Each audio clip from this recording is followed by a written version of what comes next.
P बस बस बाकी थोड़ा P तो सही बस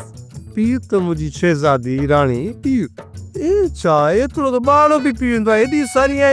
कीरा गोदला अते वठो नको बंद करे पी वठ वठ शाबाश बस बस घणो आ ना इहो तो बुधाए खीर कीअं लॻई मुंहिंजी जाना एतिरो मिठो ऐं एतिरी खुशबू सची ॿुधाए त खीर में छा विधो अथई मोहब्बत जो मेठाण चाहत जी चासणी ऐं इश्क जी इरंडी विधी आहे मां का ॿाहिरि आहियां छा जो तूं मूंखे एरंडी तो प्यारी तकर में निकिरी वियो हणा हेॾे पियो लॻी होॾे वियो एतिरी बि तकड़ न कर जो असांजी मोहब्बत जो मांझो मुंझी न पवे जे कॾहिं मुंझी पियो त असांजे प्यार जो पतंग कीअं उॾंदो दुआ कर त असांजे प्यार वारो लॻड़ ईअं ई उॾामंदो रहे किथे बि काटा न थिए वाचूड़े में केतिरो दम आहे उन खां चङी तरह वाक़ुफ़ आहियां ॿ विखू खणी सहकण शुरू थी वेंदो आहे इहो कहिड़ो असांजो अंगूठो पटींदो पोइ देरि छाजी आहे लिखाए वठी तूं ॿ अखर थी वञो हमेशह जे लाइ आज़ादु त पोइ गॾिजी ॿई प्यार जे पींघ में ईअं लुॾो आज़ाद थियण को बि मसलो न आहे हूअं बि मूं वारो वाचूड़ो मिड़े नाले में आहे इहे वाचूड़ा हमेशह पंहिंजो ई घर पटे पट कंदा आहिनि पोइ अहिड़े वाचूड़े आॾो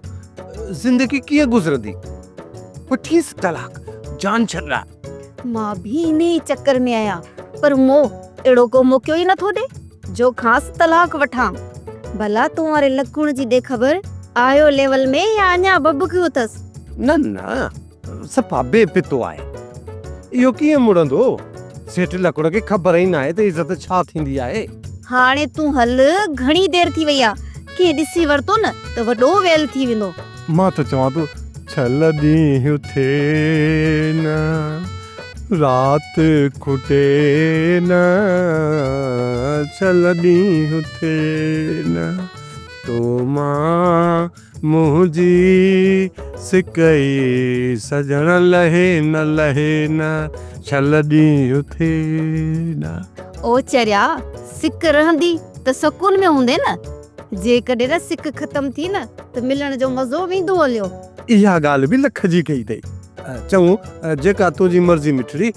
मां हलाए थो ही वठ हा ठीकु आहे पर ख़्याल सां लिकंदो वञा हा तूं बेफ़िक्र थी ठीकु आहे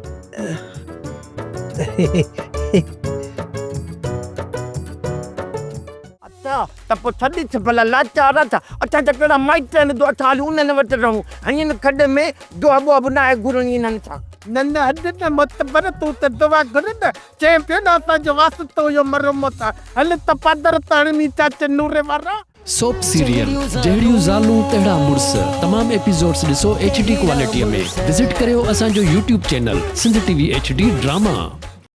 सब्सक्राइब कयो असांजो official YouTube channel Sindh TV HD drama ऐं वधीक अपडेट लाइ बेल आइकन खे क्लिक करियो।